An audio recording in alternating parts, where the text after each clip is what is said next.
오늘부터 봉화군 기독교 연합회 주최로 춘향교회에서 집회가 열렸습니다. 강사는 영락교회 김운성 목사님이시고 총 5번의 예배를 드리게 됩니다. 목사님 말씀 도중에 한경직 목사님 이야기가 나왔습니다. 저는 한경직 목사님 이야기를 하면 늘 신사참배가 떠올랐습니다. 나중에야 한국교회의 큰 어른으로 남기는 했지만은 신사참배에 대해서는 좀 자유롭지는 못했던 분인 걸로 알고 있습니다. 일본은 그 당시 전쟁이 점차 확대되어 감에 따라 이 우리나라를 전쟁을 수행을 위한 병참 기지로 만드는 겁니다. 이때 식민 지배에 대한 냉담한 태도를 가져오던 한국의 기독교를 말살하기 위해서 작전을 세우게 됩니다. 그래서 일본에 적합한 기독교, 그러니까 그 당시에는 야소교라 그랬습니다. 일본에 적합한 야소교를 만들어서 기독교의 변질을 강요하여 자기들의 침략 정책에 이용하고자 했던 일본은 1939년에 신의주에서 열린 장로회 총회 제28회 총회에서 국민정신 총동원 예수교 조선예수교 장로회 총회 연맹을 결성하라고 했던 것이죠. 사실 이 연맹의 결성식의 시작은요, 일본의 궁성요배, 국가봉참, 한국신민서사 이런 어떤 우리 기독교 전통 종교와는 관련 없는 일본 황제를 섬기는 어떤 이런 의식들을 먼저 하고 그런 내용들을 제창을 하는 것을 시작으로 하여서 그 다음에 찬송가를 부르고, 그리고 신사참배가 바로 27회 총회 때에 총회장이었던 홍택기 목사님이 총회장으로 있을 때에 신사참배가 결의가 되었는데, 그 목사님의 그 27회 총회장이었던 목사님의 기도로 또 한경진 목사님이 성경 봉독으로 28회 총회가 시작이 되었던 거죠. 그래서 그 총회 때에 이제 그 대한예수교 장로회는요, 일본 정부에 이제 어쩔 수 없이 협조할 수밖에 없는 그런 어떤 교단으로, 그런 어떤 모습으로 바뀌게 되는 것이죠. 그래서 총회 직후에 각 노회별로 지역별로 노회 지명을 결성해 가지고 국민정신 총동원 장로의 연맹의 지시 사항을 따를 수밖에 없었던 것입니다. 그래서 이때의 교회의 모든 조직은요, 국민정신 총동원 운동의 추진을 위한 조직으로 탈바꿈시키고, 총회 이후에 애국주의를 정해가지고 주일 헌금을 이제 전쟁 수행에 필요한 위문대를 만들기 위해서 노회로 올렸고, 교회를 통해 전쟁 물자를 조달하기 위해서 교회 종뿐만 아니라 또 가정에 있는 녹그릇 이런 것들을 전부 다 헌납하도록 했던 것이고, 뭐 철로 되는 교회 종탑 종각도 전부 다 그렇게 헌납하도록 강요를 했던 것이죠. 또 그 당시에는 조선 장로교가 헌금했던 돈으로 일본 전투기 일명 조선 장로호라고 하는 비행기도 조선 기독교 이 총회에서, 우리나라 장로회 총회에서 헌금을 해가지고 비행기도 이렇게 일본에다가 헌납을 하기도 했던 것이죠. 일본과 타협하거나 무릎 꿇은 한국교회 지도자들은 한국교회의 민족주의적인 색채를 배제하고 이것은 완전히 일본식인 기독교로 바꾸기 위한 일본의 궁극적인 목적에 따라 조선 예수교 장로회 총회를 해산당하고, 그리고 1943년에 일본에 의해서 일본 기독교 조선 조선 장로 교단이라는 명목 하에 이렇게 새롭게 또 출범을 하게 되는 거죠. 그래서 이때 이후로 개교회 당회가 폐지를 당하기도 하고, 일본 기독교 교단의 지시에 따라 주일 학교와 또 주일 저녁 예배와 수요 예배가 또 제한을 저지를 당하기도 했던 것입니다. 우리 가까이 경북노예에서는 각 교회 교단들의 교회들에게 공문을 보내 가지고 이 앞서 말씀드렸던 종이고 종탑이고 전부 철로 됐던 것들을 우리 경북노예에서 다 헌납하기로 결의를 하기로 했던 것이죠. 그래서 그 당시에는 우리 기독교가 纯일본을 위한 기독교가 되고 말았던 것이죠. 한국 교회는요, 이와 관련된 중대한 분수령, 그러니까 한국 교회가 일본을 위한 기독교로 탈바꿈하게 되는 그 가장 중대한 분수령 가운데는 신사참배가 있었다는 것입니다. 28회 총회를 바로 한경직 목사님이 심우했던 신의주 제2교회에서 28회 총회가 있었던 것이죠. 그래서 한 목사님도 어쩔 수 없는 그 길에 협조하지 않을 수가 없었던 것이죠.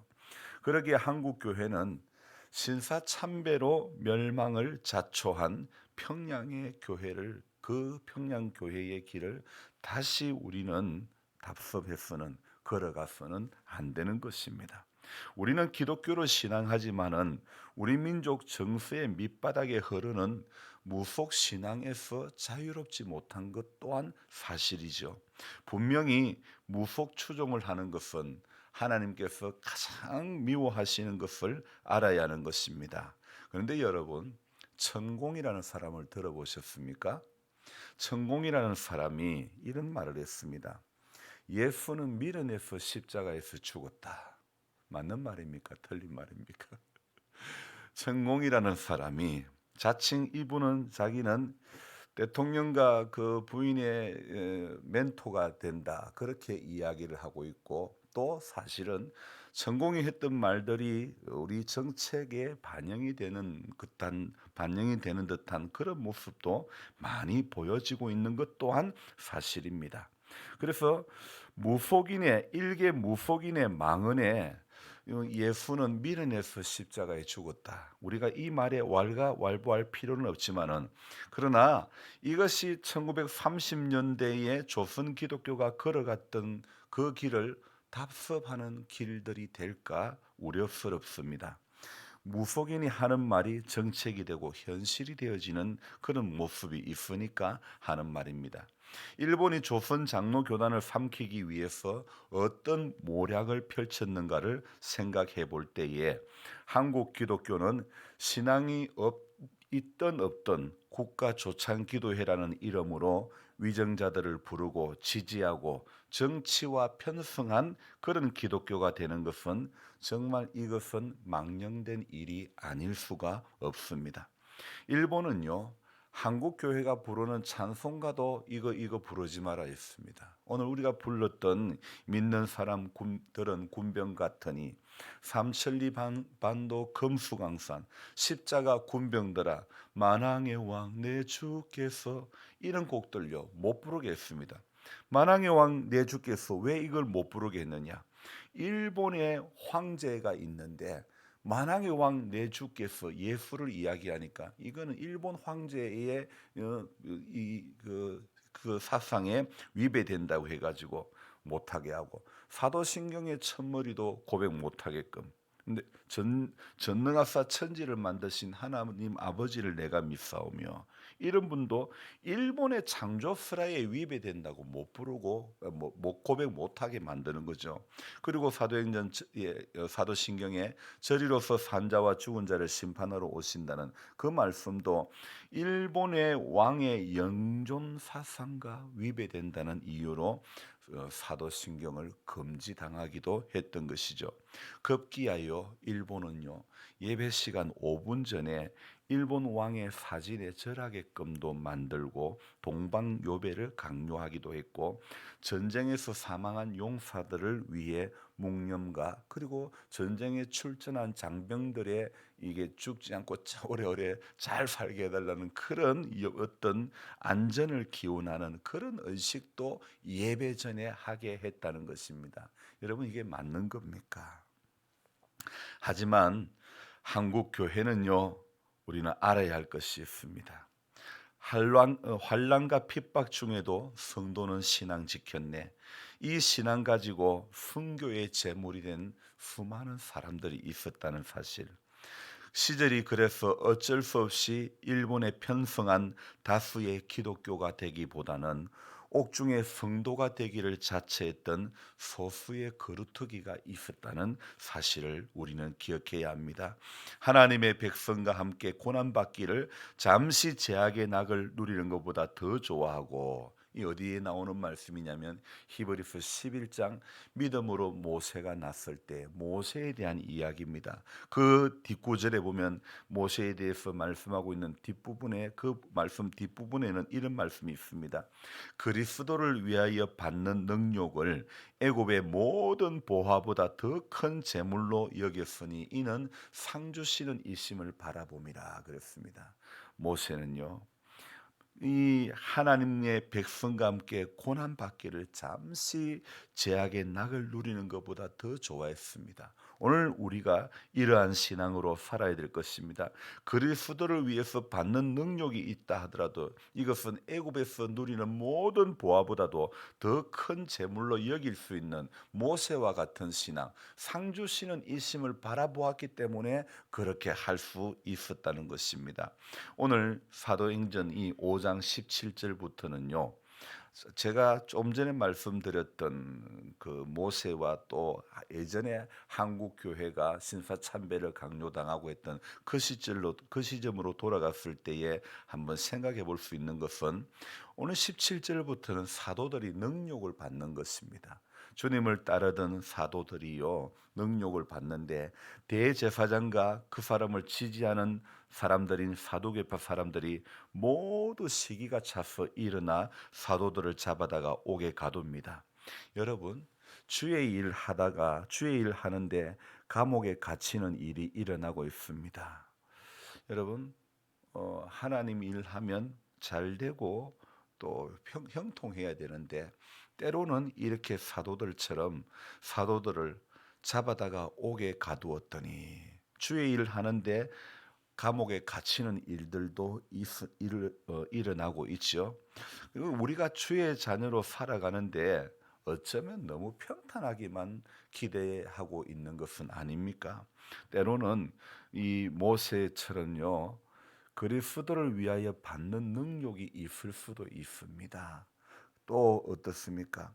잠시 이 고난 받을 때도 언제든지 있을 수 있다는 것을 알아야 하는 것입니다. 교회 나와서 하나님을 믿고 기독교를 신앙하면 절대 능력받는 일 없고 절대 어떤 어려운 일 당하지 않고, 그건 아니죠. 우리도 때로는요, 이 땅에 살아가면서 알 수 없는 애매히 고난을 당하는, 주님이 뭐 잘못이 많아서 주님이 십자가를 지셨습니까? 아니지 않습니까? 천공이 말한 것처럼 예수님이 미련해서 십자가를 지는 길을 선택했다는 게 맞는 말입니까? 아닙니다. 우리 주님은 미련해서 십자가를 선택한 것이 아니라 우리를 사랑했기 때문에 우리 죄를 사하시려고 대속의 길을 열어주시려고 십자가를 선택하신 것 아닙니까? 어제 말씀드렸던 것처럼요, 주님에게는 십자가 외에는 다른 어떤 경우의 수가 없었기 때문에 주님은 십자가를 지는 그 길을 선택한 거 아닙니까? 그래서 사도들을 잡아다가 옥에 가두었습니다. 주의 일 하는데 옥에 갇히는 일들도 일어나고 있습니다. 우리도요, 주일하면서 하나님 앞에 신앙생활하면서 늘 평탄하기만 바라면 안 되는 것입니다. 혹이라도 어려운 일이 있어도 하나님, 나는 이 신앙을 지킬 수 있는 믿음이 내 안에 있기를 소망합니다. 우리는 이렇게 기도해야 될 줄로 믿습니다. 그래서 옥에 갇혀 있을 때에 그 밤에 주님의 천사가 감옥 문을 열고 그들을 데리고 나와서 말하기를, 가서 성전에 서서 이 생명의 말씀을 남김없이 백성에게 전하라, 그렇게 합니다. 그래서 그들은 새벽에 성전에 들어가서 가르칩니다. 제자들은 그 고난 가운데서 주님의 역사를 체험하고 있는 것입니다. 그때에 대제사장이 사람들과 와서 공회와 이스라엘 원로회를 소집해서 감옥으로 사람을 보내어 사도들을 데려오라 합니다. 그런데 경비원이 감옥에 가보니 사도들이 감옥에 없었고, 돌아와 보고하기를 감옥 문은 아주 단단히 그대로 잠겨 있고 문마다 간수가 서 있는데 문을 열어보니 안에는 아무도 없더이다, 그렇게 고백합니다. 자, 성전 경비대장과 대제사장들이 듣고서 대체 이 일이 앞으로 어떻게 될까 하고 사도들의 그 없어진 일로 인해서 이분들이 당황합니다. 주님이 역사하시는 가운데 인간으로서는 도무지 이해할 수 없는 일들이 일어나는 것을 볼 수가 있죠. 그때 어떤 사람이 와서 이르기를, 옥에 가둔 그 사람이 성전에서 백성들을 지금 가르치고 있다, 그렇게 이야기를 합니다.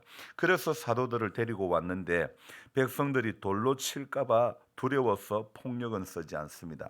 그들이 사도들을 공의회 앞에 세우고 대제사장이 신문하기를, 우리가 그대들에게 그 이름으로 가르치지 말라고 엄중히 명령했는데 그대들은 어떻게 그 가르침을 온 예루살렘에 퍼뜨렸냐면서, 그리고 이 사도들에게 이제 따지는 거죠. 그런데 사도들은요, 말씀해 보니까 정작 사도들은요 하나도 두려워하지 않는 것입니다. 전혀 두려워하지 않습니다. 베드로와 사도들은 그러면서 하는 말이 29절에 뭐라고 고백하고 있는가 봅시다. 같이 읽읍시다. 베드로와 사도들이 대답하여 이르되 사람보다 하나님께 순종하는 것이 마땅하니라. 아멘. 그렇습니다. 우리 조상들의 하나님은 당신들이 나무에 달아 죽인 예수를 살리셨다고 합니다. 하나님께서 이분을 높이시어 자기 오른쪽에 앉히시고 영도자와 구주로 삼으셔서 이스라엘이 회개를 하고 제사함을 받게 하셨고, 우리는 이 모든 일의 정인이며 하나님께서 자기에게 복종하는 사람들에게 주신 성령도 그러하다고 이렇게 대답을 하고 있습니다. 그래서 이 사도들은요 아주 담대하게 지금 이야기를 전부 다 하고 있습니다. 그 이야기가 바로 29절 이후에 30절, 31절, 32절 이 말씀들 아닙니까? 담대하게. 자, 이분들이 왜 이렇게 담대할 수 있었습니까? 담대할 수 있었던 이유가 무엇인가? 저는 오늘 사람이 아닌 하나님께 복종했기 때문에 담대할 수 있었다는 것입니다. 저와 여러분들이 우리가 오늘도 사람이 주가 되면요, 우리의 신앙은 결코 담대할 수 없습니다. 하나님께, 사람보다 하나님께 순종하는 것이 마땅한 것입니다. 그래서 이분들처럼 우리 한국 기독교가 어려움이 있다 할지라도요, 1930년도에 우리 교단을 흔드는 그런 어려움, 신사참배 이런 어려움이 또 앞으로 어떤 모양으로 우리에게 다가올지 모릅니다. 그러나 그때에도 저와 여러분들의 신앙의 가장 밑바닥에는 무엇이 흘러가야 되느냐? 사람보다 하나님께 순종하는 것이 마땅한 그런 성도가 되어져야 될 줄 믿습니다. 41절 한번 봅시다. 사도들은 그 이름을 위하여 능욕받는 일에 합당한 자로 여기심을 기뻐하면서 공회 앞을 떠나니라. 자, 여러분, 능욕받는 일을 합당한 자로 여겼다. 이 모세와 마찬가지지 않습니까? 애굽에서 받는 모든 그 능욕받는 그런 일이 있어도요. 그러나 모세는요, 그 하늘의 큰 어떤 상급을 바라보면서 다 담당하는 거예요. 잠시 제약의 낙을 누리는 거 그거 기뻐하지 않는 거예요. 오늘 사도들도 그랬습니다. 그 이름을 위하여 능욕받는 일에 합당한 자로 여김을 기뻐하는 거예요. 그래서 오늘 우리도요. 어려운 일들이 이 계시록에서 7년 대환란 어떤 이런 이야기들을 하고 있는데 우리 신앙의 근간을 뒤흔들어 놓을 만한 어떤 어려운 문제는 언제나 도사리고 있습니다. 그러나 그때마다 사람보다 하나님께 순종할 수 있는 성도가 되기를 소망해야 되고 또 그리스도 그 이름을 위하여 능욕받는 일을 우리는 합당한 자로 여김을 우리가 스스로 받아야 될 줄로 믿습니다. 그래서 어떤 이 사도들은 능력을 받아도 기쁜 거예요. 여러분, 주님을 위해서는요, 고생을 해도 기쁜 겁니다. 아니, 세상에 자식을 위해서 힘이 들어도 해먹이면 얼마나 보람이 됩니까? 주님을 위해서도 마찬가지입니다. 주님을 위해서 능력을 받아도요, 사도들이 오늘 기쁨을 누리고 있는 것, 어떤 상황 속에서도 누릴 수 있는 것, 하나님께서 주신 어떤 그 기쁨이 있기, 어떤 은혜가 있기 때문에 그래서 41절 끝부분에 능력 받는 일에 합당한 자로 여기심을 기뻐했다. 아니요. 고생당하는 게 뭐가 그렇게 기뻐할 일입니까? 그러나 그리스도 안에서는 우리가 고생당하는 거, 우리가 사람 취급 못 받는 거, 능욕받는 일이 있다 하더라도 애매히 주를 위해서 고난받는 것은 복이 될 줄로 믿습니다. 그래서 어떤 상황 가운데서도 우리가 주님 때문에 기뻐할 수 있는 사람에게 복종하고 사람을 기쁘게 하는 것이 아니라 사람보다 하나님께 순종하려고 하는 우리 신앙의 가장 기본 밑바닥에 나는 사람보다 하나님께 순종하는 사람 되기를 원합니다. 이런 신앙이 있어야 될 줄 믿습니다. 그래서 사람이 왜 두려우냐? 왜 우리 마음에 두려움이 올라오느냐 하면요. 바로 하나님께 순종하고 하나님께 복종하기보다는 사람이 먼저 떠오르니까 두려움이 오는 거예요. 그래서 저와 여러분들이 마음속에 참 기쁨이 이렇게 넘치는 것은요. 주님 앞에만 순종하는 인생이 될 때에 그래서 이 불에 참 기쁨의 찬양이 나오게 되는 것입니다. 어설프게 주님 믿으려고 하지 맙시다. 어설픈 지식과 어설픈 믿음은 얼마나 우리에게 두려움을 던져주는지 모른다는 것입니다. 주님의 일을 해나갈 때 고난과 핍박이 있더라도 그 가운데 역사심을 늘 체험하고 그 일을 어떤 세력도 막을 수가 없다는 것. 하나님이 열어가시는 일은요 어떤 것도 바울이 로마에 가서 복음을 전해야 될 그런 사명이 있을 때에 유라굴로라는 큰 광풍을 만났지만은요 결코 그 큰 태풍이 바울이 탄 배에 함께 탄 276명의 생명을 하나도 빼앗아가지 못하는 것입니다. 배와 어떤 그 화물은 버렸지만은 그러나 사람 생명은 한 명도 바울 한 사람 때문에 한 명도 상하는 일이 없었다는 것. 여러분 그래서 오늘도 저와 여러분들은요 사람이 아닌 하나님께 복종하는 그리하여 그 어떤 상황 속에서도 담대하게 주의 역사하심을 기뻐하며 또 그렇게 그 기쁨을 누리는 그런 살아있는 신앙인이 되기를 주님의 이름으로 부탁드립니다. 기도하겠습니다. 하나님 아버지, 한국 교회가 살아왔던 역사, 지내왔던 역사를 돌아보면 우리 교회, 우리의 한국 조선 기독교가 한때 참 큰 어려움이 있었습니다. 일본은 신사참배를 강요하였고 이때에 수많은 믿음의 사람들, 주의 종들이 어쩔 수 없는 상황 속에서 그들의 요구를 들어줄 수밖에 없었던 것입니다. 하나님 아버지, 우리도 믿음 생활하면서 또 이런 일들이 다시 일어나지 않는다는 보장을 할 수가 없습니다.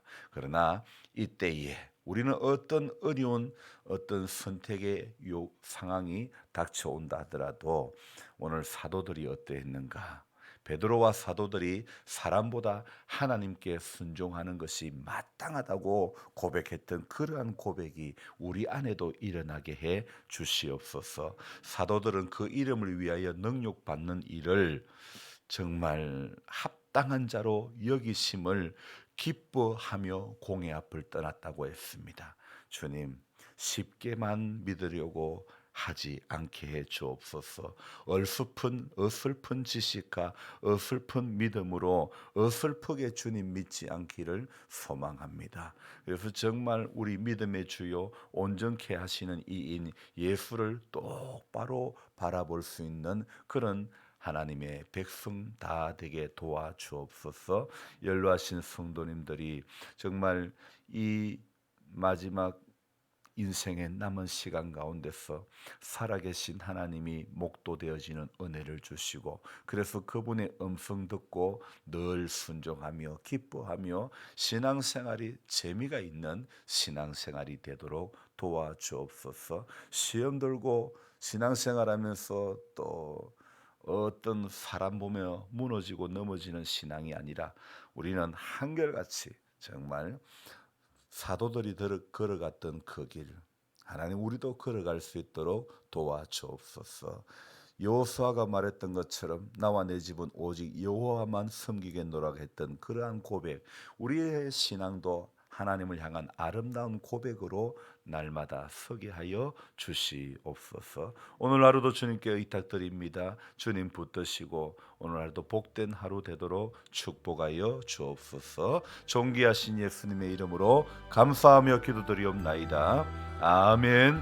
간절한 마음으로 주여 부르고 기도합니다. 주여, 주여, 주여.